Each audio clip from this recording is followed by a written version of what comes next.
It's October 2015. Sergio Perez still can't believe that he'll be driving in the first Mexican Formula One event in over 21 years. Only the sixth native-born Mexican driver in Formula One history, Perez beams with pride as he watches his competitors practice at the famed Autodromo Hermanos Rodriguez in Mexico City. The track is named after Perez's heroes, Ricardo and Pedro Rodriguez, the first Mexican drivers in Formula One history. As Perez himself put it, quote, "Pedro and Ricardo Rodriguez are idols for everyone who is interested in motorsports in Mexico. It is an honor to follow in the footsteps of these fantastic drivers and to show the world that they are far from forgotten." It made sense that the first Formula One event in Mexico in 2 decades would take place at the circuit named after these brothers. After all, they were the first ones who sacrificed so much to make sure the stuffy world of Formula One racing not only noticed Mexico, but respected it. Who are Pedro and Ricardo Rodriguez? What impact do they have on motorsports in Mexico? And is being fearless really a good quality for a race car driver or indicative of future disaster? Today on Past Gas, it's the story of the fearless Rodriguez brothers.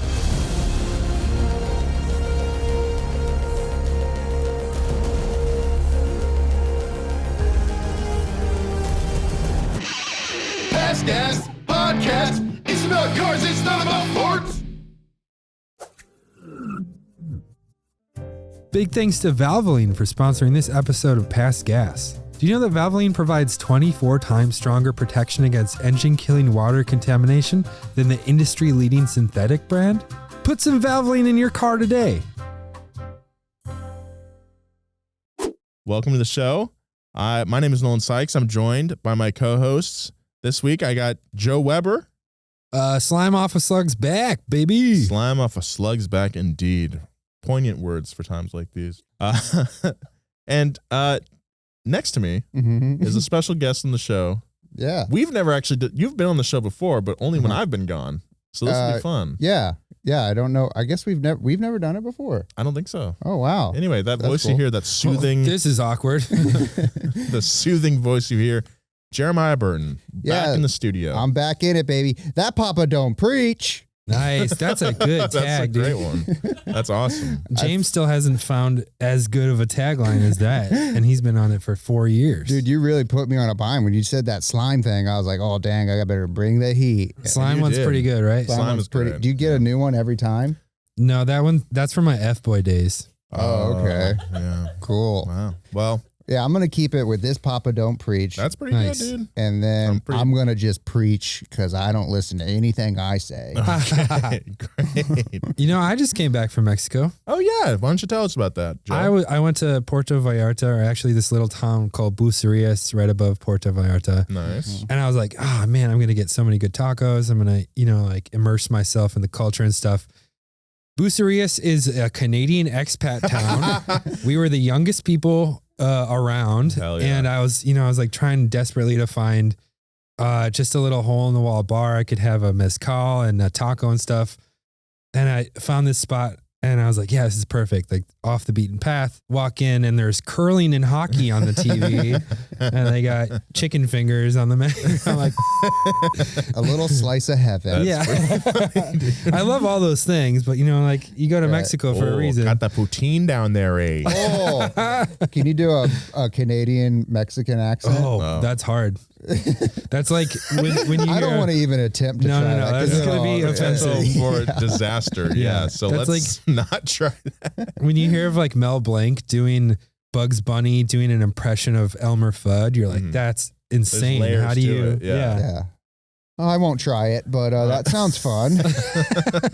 I can imagine it. I can imagine it right pretty now. good. Yeah, it's hilarious. All right. Well, let's talk about these guys. Very, very influential figures. We've mentioned them before. I feel like in like 5 previous episodes, I've like alluded to these guys being like, we've done an episode on these guys before. Yeah. And to my surprise, we've actually not dedicated a whole episode to the Rodriguez brothers. They pop up in a they lot of popped up. old Formula One episodes. Yeah. I think we've probably dedicated a section of a story to them, and that's probably what I'm remembering when I say that.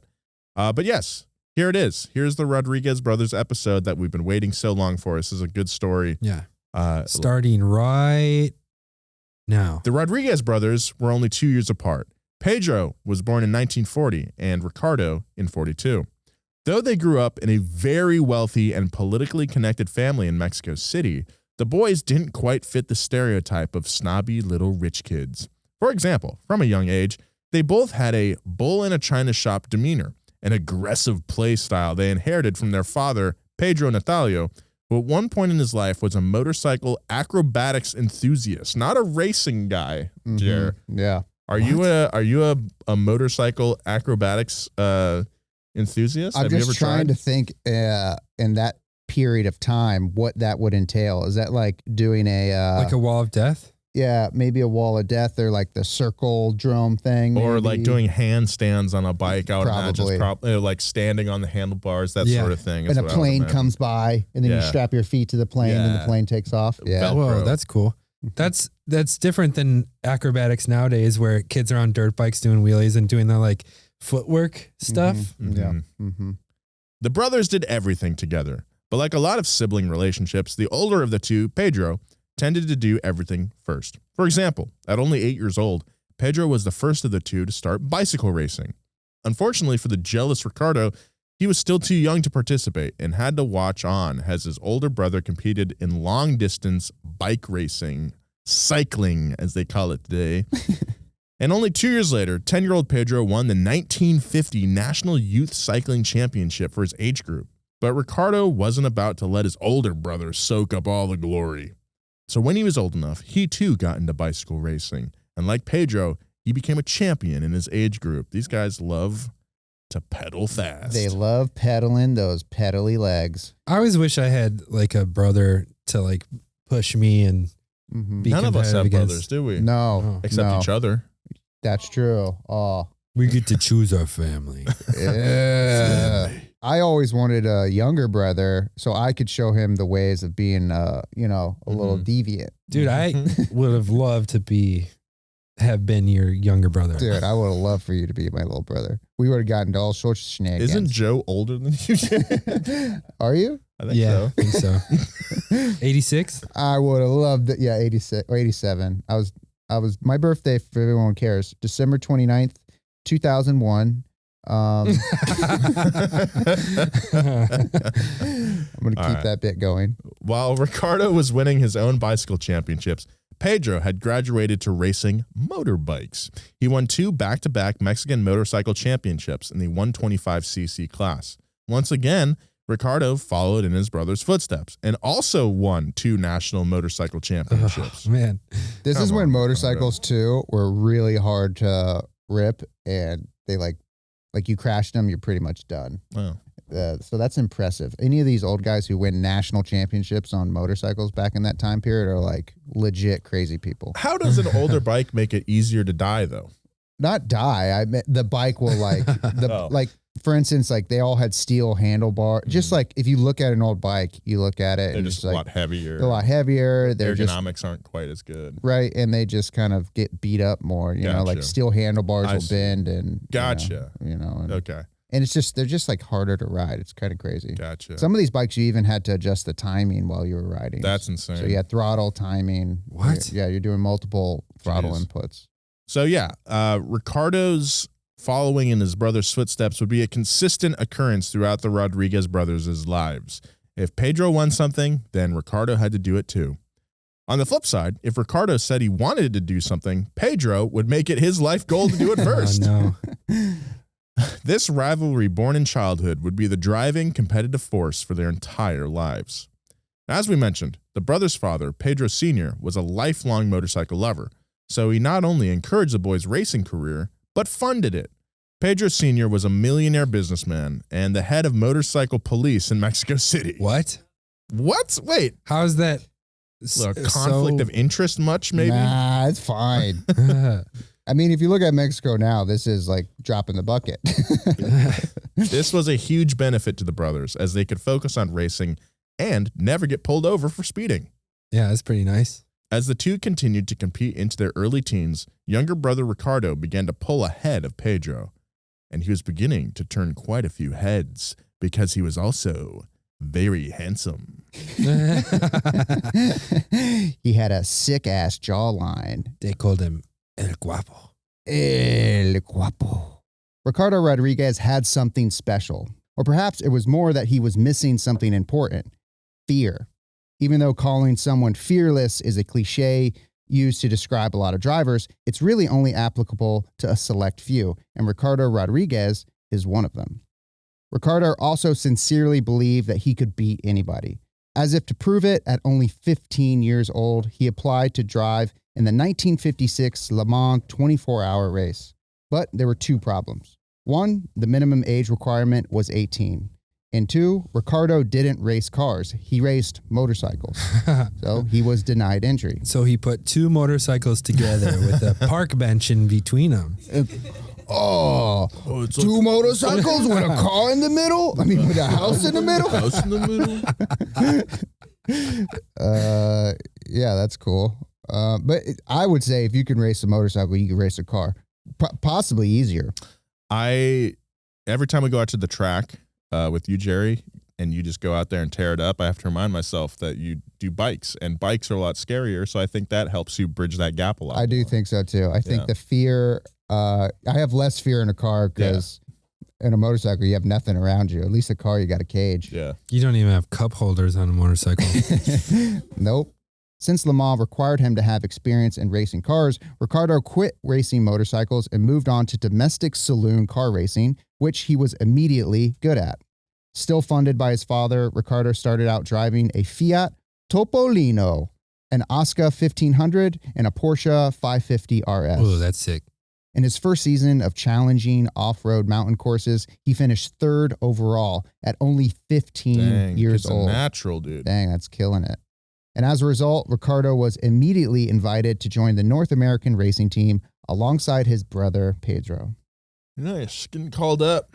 So Pedro got big brothered in. Hey, yeah. Yeah, he got big brothered in. In 1957, Ricardo, still at just 15 years old, was accepted to his first international sports car race in Riverside, California, Hey, now. which he won Wow. in a Porsche RS. That's huge. Yeah. Anytime you win a race is pretty huge, and then to win your first one, that's like, hey, I'm coming. Yeah. Yeah. That's awesome. I'm coming. All right. This is Pedro. So this shocked the community. Ricardo wasn't even old enough to legally drive in the U.S. Though he impressed many at the race that day, one specific person stood out, and that was Carroll Shelby. The creator of chili. After the race, Shelby said, "Rodriguez is great and cool as a cucumber at all times. He has a certain driving finesse, which makes Juan Manuel Fangio the champion that he is." That's how he would say it, huh? Probably. After Riverside, Ricardo was invited to race in Nassau, Bahamas at the Nassau Tourist Trophy, What? driving a Porsche Spyder alongside legends like Sterling Moss, John Fitch, and Richie Ginther. He's only 15 at this Richie point. Ginth, baby. Yeah. Dude, go to the Bahamas. Also, that race was known for I don't know if you've ever seen old clips of the Nassau race. No. It's pretty sick. It's like, Is it sand? no, I mean, it's just you're in the Bahamas and everyone's down there. It's like a good time. Yeah. You know, and to be 15 and be down there would be probably a friggin' trip. Be a hoot and a half. Be a hoot now. And while he was there, he gave them a run for their money. To take the world by storm is another cliche we toss around to describe young drivers, but once again, that cliche fits Ricardo's journey perfectly. The buzz around Ricardo, or El Chamaco, El Chamaco, El Chamaco. El Termaco. Okay. The buzz around Ricardo, or El Termaco. Why are you putting an R in there? Chamaco. Chamaco, or El Chamaco, had become ubiquitous in the motorsports world. Car owners, fans, and journalists were all shocked by his talent, not only because of his skills, which were obviously advanced, but his fearlessness as well. Ricardo would regularly try risky maneuvers that would make the knuckles of the most experienced drivers white, and he did it all with an ease and a smile that made it seem like he knew something that nobody else did. But not everybody was convinced that his radical fearlessness was a benefit to him. There were plenty of veteran drivers that felt he was foolhardy and were concerned about his safety. They had been in enough races and seen enough crashes to understand how dangerous racing really is. And for them, fear wasn't something to be ignored. It was something to use as a tool to stay alive. Because sometimes those fearless drivers can put themselves in situations their instincts weren't prepared for. I think that's kind of a trait that comes with being like a young racer surrounded by a lot of veterans. Like we saw the same thing when Max Verstappen first stepped into Formula One at Toro Rosso. I mean, he was just doing the craziest moves. Yeah. Until very recently, I'd say until like 2021 or so, Verstappen had a bad reputation for being like one of the most reckless guys out there. Now he's more experienced. We don't really see that recklessness anymore. One, because his car's at the front of the pack, so he doesn't have chances to pull moves on anybody. But I think that's just part of being young. You know, just like this guy's still like 15, 16. He still feels like invincible. You know? He's still a kid. Yeah. Right. People usually get cocky and then just overestimate something at some point, crash, and then they get the fear in them. Yeah, that's the thing. It's the crash that creates that fear, and then that brings you back. It's like when you are a little smart talking kid and then you get punched in the face for the first time. You're like, oh, there are consequences. Yeah. I would say that there are certain people though, and as we learn about these guys, I'd be curious to see, because guys like Travis Pastrana. I was going to say that he seems like a Travie P kind of kid. Yeah, Travie P, where that guy just doesn't have the fear gene. Just not in his DNA, you know? And maybe it is. It's just he doesn't show it at all because he does some wild stuff. So curious to see where this guy goes. Do you think psychopaths are good at motorsport? I'm pretty amazing at it. So I feel like you have to have like a disregard of other people's health to even try some of the stuff that like Max was doing. I'm not saying he's a psychopath. But do psychopaths not care about their own well-being? I would think they do, right? Yeah. I think it's just part of that being young and not understanding that and your brain is things not have fully consequences. formed. Yeah, like new research is showing that the male brain isn't fully formed until 50, 60 years old. So it takes a long time. It just keeps growing. It just keeps getting bigger. Keeps expanding. Why do you think old guys' ears are so big? Because the brain is filling into those pockets. Yeah, exactly. There's more space between the neurons. Uh-huh. You didn't think I knew that word, did you? No, Jared? I knew. Dude, you said neurons so good. Almost as good as I said El Chamaco. He said it worse. Chamaco. All right. Big thanks to BetterHelp for sponsoring this episode of Past Gas. Getting to know yourself can be a lifelong process, especially because we're always growing and changing. I'm not the same man as I was 5 years ago, and I'm learning new things about my body and my mind and my brain every single day. Therapy is all about deepening your self-awareness and understanding, because sometimes we don't know what we want or why we react the way we do until we talk through things. I think everyone should do therapy at some point in their life. It's very beneficial to mental health. And I think BetterHelp is the best way to get into therapy for someone who's new to it. If you're thinking about starting therapy, give BetterHelp a try. It's entirely online, designed to be convenient, flexible, and suited to your schedule. Just fill out a brief questionnaire to get matched with a licensed therapist and switch therapists at any time for no additional charge. Discover your potential with BetterHelp. Visit betterhelp.com/pastgas today to get 10% off your first month. That's BetterHelp, HELP.com/pastgas. Thanks, BetterHelp. While Ricardo was talked about as a future champion, his older brother Pedro was 18 and fresh out of military school, as well as on a driving hiatus. Always the more, what happened there? They don't let you drive in military school. No. You just got to do push-ups. That's right. Okay, yeah. Yeah, get nice triceps. He couldn't drive. He forgot how to drive a car, but his pecs were tight. Always the more reserved and calculated of the two, Pedro left military school unconvinced that he wanted to be a race car driver full time, but he couldn't stand to see his little brother soaking up so much of the glory. One thing Pedro did have over Ricardo was his age. He was 2 years older, which meant he could do certain things that Ricardo couldn't, like buy cigarettes and enter the 24 hours of Le Mans. So, in 1958, 18-year-old Pedro entered into the race in a 500 TR alongside Jose Berra. Though they didn't finish due to a radiator hose puncture, he still got the brotherly bragging rights. And more importantly, he finally got to show those European drivers that he was able to compete at their level. The Rodriguez brothers always had a chip on their shoulder when it came to Europeans. Even though they grew up as elites in Mexico, the brothers weren't as well respected as their European counterparts in either racing or social hierarchy. The resentment and pain brought on by European colonization was carried around like a heavy coat by many in the global South, so understandably, few things stirred the brothers' spirits like the prospects of showing that they could drive just as well as the Europeans. Some European snobbery, man. Mm-hmm. Yeah. They want to show those guys, hey, we're rich Mexicans. We can beat rich Europeans, no problem. Yeah. While Pedro was off driving in Europe, Ricardo continued his rapid ascension into stardom. If he wasn't winning the events he raced in, he was finishing on the podium. And thanks to his early driving experiences, Ricardo was known as a flexible driver, as he effortlessly switched from one car to another.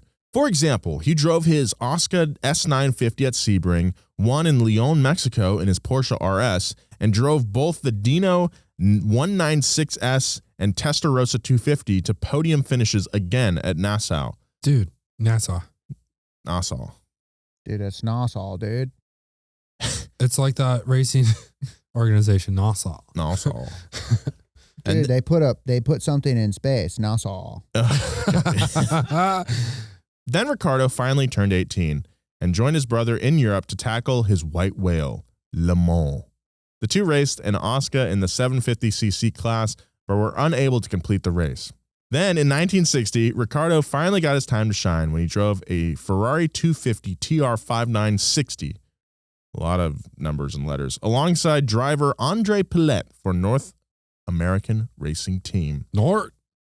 After years of rejection, Ricardo turned his lifetime frustration into a second place overall. Just a lifetime of frustration at 18. Yeah. Dude, chill out, dude. You take get a to break, race man. for a Relax, living. you little have a rich kid. safety net, dude. Come on. Yeah, your dad's a cop. Yeah, who's a and a millionaire. businessman. My dad wants We to. want more cop businessmen. That's Yeah. what we need. Right, Yeah. that's the problem with our society. We don't have more millionaire cops running around. Yeah. My dad wants me to take over as a head police motorcycle man.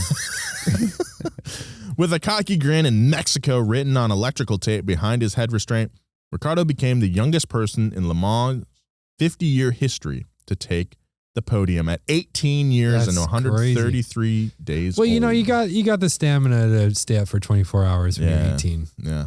In 1960 and 61, the Rodriguez brothers drove in Formula One's minor league of sorts, Formula Junior. It's like MasterChef Junior, but faster. Oh, now I get it. Yeah. But despite driving in the same league, the brothers were in very different places in their careers. Ricardo was the sport's fastest rising star, while the older Pedro was still not sure if he wanted to commit to racing. Like his father, Pedro had an interest in business and had started a car import enterprise in Mexico City that was going very well. But he wasn't ready to walk away from the track. It didn't take long for Formula One to notice Ricardo's talent. Ferrari invited him to drive in the 1961 Italian Grand Prix at Monza to see how he would do against the world's best. Wow. Before the race even started, he put on a dazzling performance in the qualifications, finishing second to Formula One world champion Wolfgang von Trips by just 0.01 Damn. seconds. Wow. 1/100th of a second? That's crazy. That is Yeah. crazy. Also, I've been reading a lot about Wolfgang von Trips, and he's an interesting character as well. Surprisingly, another rich guy. Huh. Yeah, it's weird how all That's these guys weird. who race cars are just richos. Von Trips was so impressed that he took Ricardo aside and for hours showered him. Keep reading. Interesting place to pause, Jeremiah. With praise as well as with advice. It was a rare gesture for a European veteran champion driver to give so much attention to a teenager Keep reading, dude. driver from Mexico. You're going to get us canceled on your first episode. My first read-through episode. Yeah. Usually I just do color commentary, but now that I got the keys to the wheel, I mean, Yeah. it's, you know, I'm living it up. It was something Ricardo would never forget, and he would talk about it in therapy. It's like- At just 19 years and 208 days old, Ricardo Rodriguez became the youngest person ever to drive in a Formula One race. Wow. And at the time, he was the youngest driver in history to start from the front row, a record he held until Max Verstappen took it at the 2016 Belgian Grand Prix. Ricardo continued to deliver on his promise and spent most of the race in the top three. Unfortunately, a fuel pump failure ended his race early. No, that's too bad. Oh, man, mechanical. What a bummer. Not his fault. Not his fault. In most cases, such a dominant performance in a young driver's first race would have been a big story of the day. Unfortunately, Formula One champion Wolfgang von Trips, the man who had been so kind to Ricardo, would perish in an awful accident that also killed 14 spectators. Oh, man. The experience was traumatizing for Ricardo, who had never experienced such a devastating accident. It was a sobering moment for the 19-year-old. Yeah, we also talked about this accident in the Jim Clark episode, so that's kind of where these stories intertwine. Yeah. Everyone, it was a very small world back then. Also at 19 and like, I guess like that hitting you and like the gravity of the situation. Yeah. Because like it's one thing to be a race car driver and race with other people who know like you can get hurt. Yeah. It's another thing to like kill people watching. Yeah. You Yes. know, like that's like a huge, I'm sure, like burden on these guys. So And I think Wolfgang was like 31 at that point too. So he was like, had only been in it for a couple of years at that point and just still very young. Mm-hmm. After losing their champion and witnessing Ricardo's performance during the first Grand Prix, Ferrari decided he was worth investing in. They signed him to drive in the 1962 season, which made him both the youngest driver and the first Mexican driver in F1 history. Sweet. The fact that he did it before his older brother Pedro made his victory even sweeter. Ooh. Ricardo would be named Mexico's Athlete of the Year and appear on the cover of Sports Illustrated magazine with the headline, Mexico's Young Fireball. Wow, he's just really soaking in all that shower of praise. Yeah.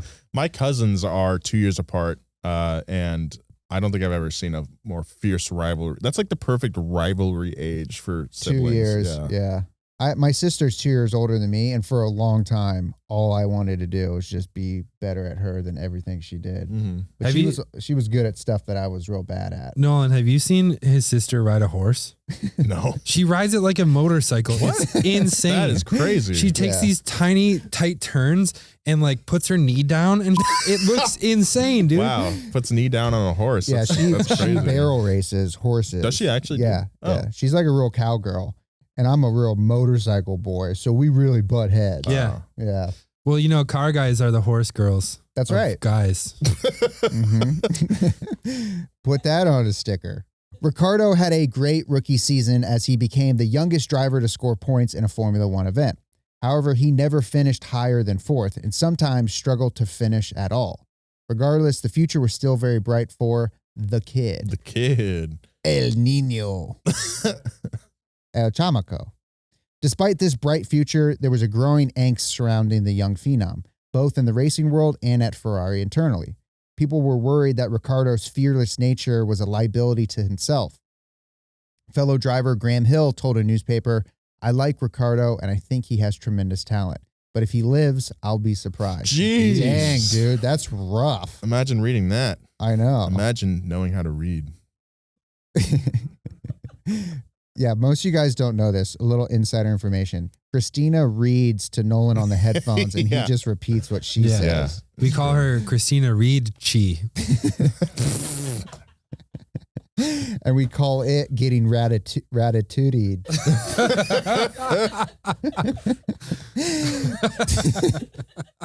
His own boss, Enzo Ferrari, even pulled him aside early in his first season and told him, "Ricardo, I'll be frank with you. You'll only be a great racer you want to be if you learn control.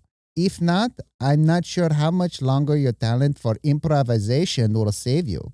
Ricardo just smiled as if he knew something that Enzo didn't. He thanked him for his advice and moved on. And then Enzo was like, "Come into my lair for some." That's Russian. You want the tortellini and lambrusco? And the Brusco, "Come down here. Let's take a shower." This guy was so clean, dude, all Yeah. the time. Enzo didn't stop there. He believed, as he stated in his memoir, that Ricardo was driven by a dangerous eagerness and an intense and blind ambition that was being encouraged by his family, particularly his father. That kind of makes sense. Sounds like Verstappen a little bit with his weird dad that cracks the whip. So he wrote Ricardo's father a personal letter. Ricardo's a wild guy who races with a frightening lack of restraint and an excess of physical energy without compare. I think that if this youngster learns to contain his impetuosity and refines his driving style, he can be very successful. I understand that his desire to win devoured him. It was a noble ambition, but it lay dangerously in wait for him. Wow. Damn, that is a serious letter. Yeah. A lot of words that I would never string together. Impetuosity. Yeah, and this isn't even his first language. Right. One would think that a personal letter from the founder of Ferrari would compel Pedro Sr. to act, but Pedro Sr. was perhaps wrangling with his own unbridled ambitions to truly comprehend the situation. Like his sons, Pedro's career was also flourishing.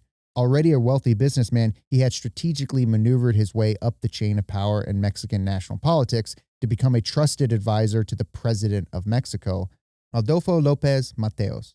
And because his son had become a national hero, he was able to convince the president to build the necessary infrastructure to bring Formula One racing to the country. Whoa, so he's got a vested interest in keeping his son in F1. He's wheeling and dealing. Yeah. A speedway was built in Mexico City, and the stage was set for the first ever Mexican Grand Prix on November 4th, 1962. Pedro Sr. wanted his son Ricardo to be there front and center for the world to see his talents, no matter what Enzo Ferrari had to say about it. I don't know why you can't have both. Like, hey, just tell your son, like, you got to, be reasonable in some of these. I'm guessing he must, if Enzo is saying that, this guy must be like racing like an absolute. Yeah, crazy because person. Enzo didn't give a about his drivers. Like, Right. I'm reading this book, The Limit, and he, anytime his drivers would die, he would do this big song and dance, and he would open his windows on his, his apartment overlooking the Ferrari factory, and he would like cry loud enough for everyone to hear him, and he would mope around in his bathrobe for a couple days, but he would never go to a funeral. He would send his wife to the funerals, and then he would be more pissed that they wrecked his car. So was he crying for the car? I mean, he had to make a show because like every time there's a big crash, like the one where Wolfgang died, the country that it happened in and like Italy and the Pope were all like, let's ban this. Like everyone's dying. Like this is way too dangerous.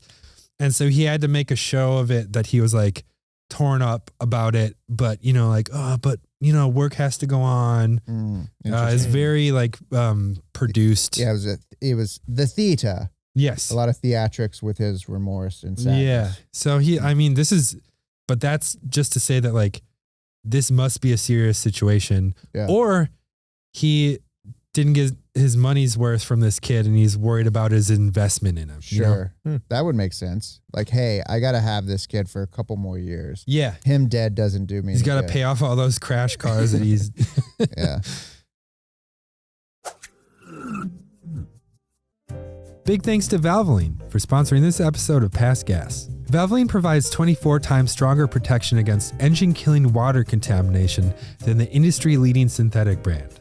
You might be asking, how the heck does water get in my engine anyways? Well, when gasoline burns, it produces water or condensation as a byproduct of combustion. Most gasoline contains up to 15% ethanol, which further increases the amount of water produced. Newer engine technologies like stop-start and shorter trips can make it even harder for your engine to heat up enough to burn that water off. I don't know if you know this or not, but water in your engine is bad. All Valvoline oils exceed industry standards to provide the ultimate protection for every engine on the road. And Valvoline sponsors our own FD driver, Adam Knapik, who's also our shop manager. Both Adam and I use Valvoline in our cars, and yes, it's true we're equally talented in driving, and I think you should put Valvoline in your car too. Thanks, Valvoline. Ricardo was so excited to participate in the first ever Mexican Grand Prix that he didn't even care that Ferrari wasn't going to be involved. After a rough year, the company decided not to spend money on a non-championship event held at the newly built facility. So Ricardo and his brother both hopped in with Lotus for the race. The Lotus 24 was a car Ricardo was unfamiliar with, but he had driven enough cars that it gave him no pause. I'm getting a bad feeling about this. Ricardo put on a spectacle during the opening round practice on the newly built racetrack called Magdalena Mixhuca, just days before the race. Each run he did was better than the last, and when he finally each session he did was better than the last, and when he finally finished, Ricardo was overflowing with confidence. That wasn't until European drivers John Surtees took his round. On his first practice run, he bested Ricardo's time. Unable to stand the idea of a European having the fastest lap in his country, Ricardo hopped back into the Lotus for one final practice session. Uh-oh. Little foreboding. Nobody is truly sure what happened. Some witnesses believe there was a malfunction with the car's right rear suspension. Others claim it was the newly built and not well-maintained speedway, or Ricardo's unfamiliarity with the Lotus's oversteer compared to the Ferrari's understeer. Regardless of the cause, the effect was tragic. Ricardo would lose control of the Lotus and was sent off the track. He died instantly. The death set off a national mourning in Mexico, and the racing world was crushed, but even more tragically, not surprised.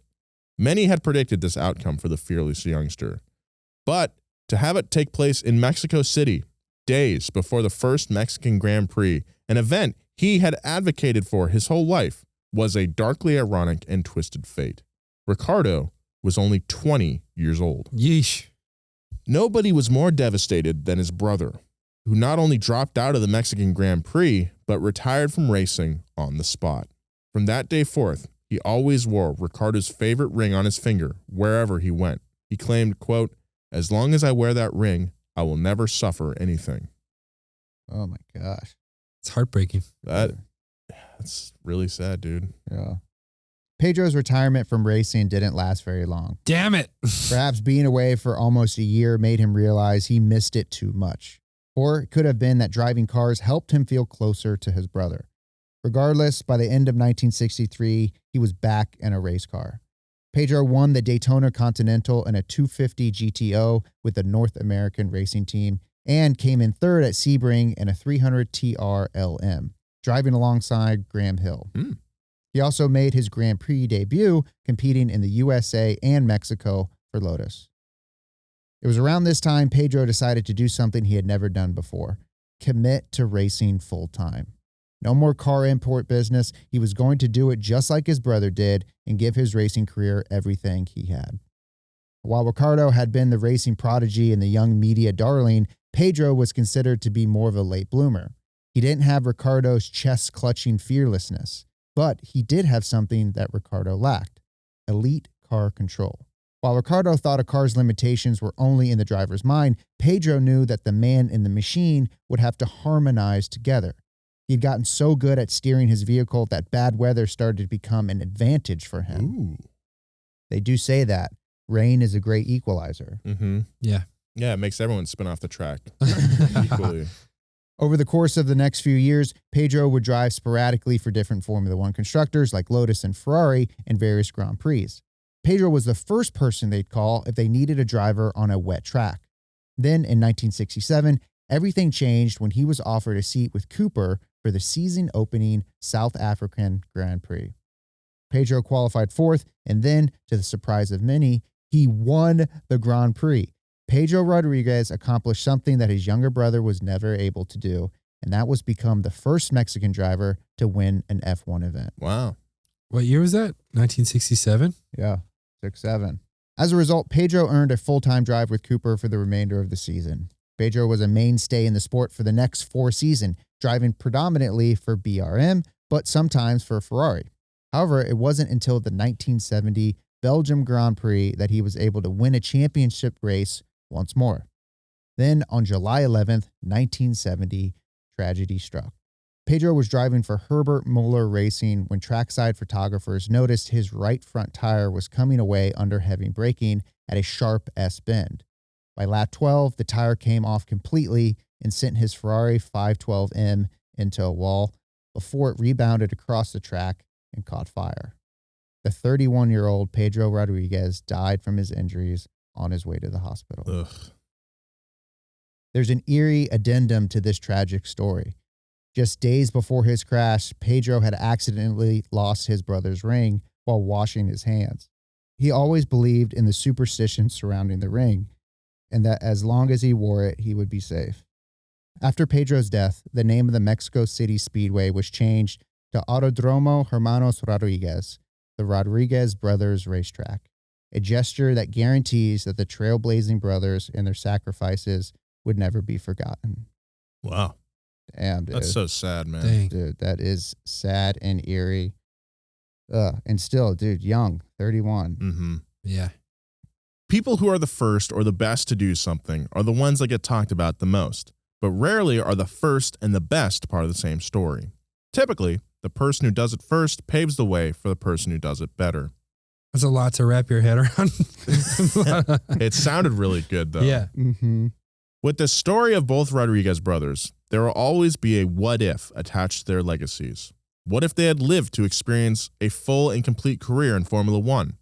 It's entirely possible that both brothers had the potential to not only be first, but the best. But one thing is certain, their careers are something to be celebrated as they pave the way for many behind them.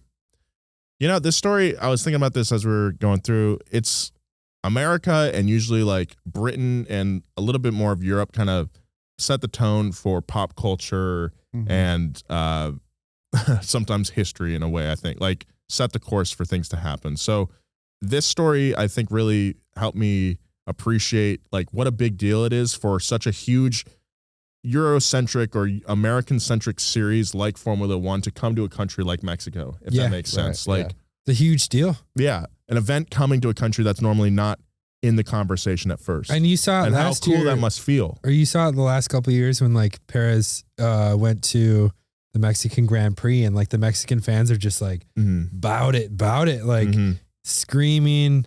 No limit social style. Yeah, Make them Master say, P. ah. Yeah, Mystical's sitting on top of the rim on the backboard. Yeah. Just I don't know. What a great story. And looking forward to the Mexican Grand Prix this year for sure. It'd be great to go down there, dude. It'd be a lot of fun. Yeah. Joby went down there. with Joby. Felipe somehow always worms his way in, and I can never get my ticket. Jesus Christ!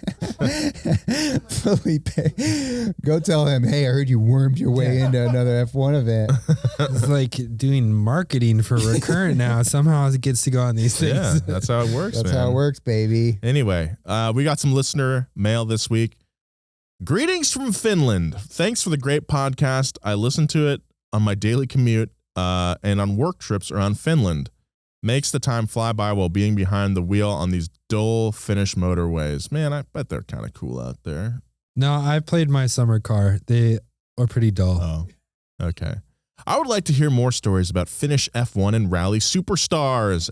Exclamation mark. You already made a Kimberly Räikkönen podcast, and I enjoyed it very Finnishly.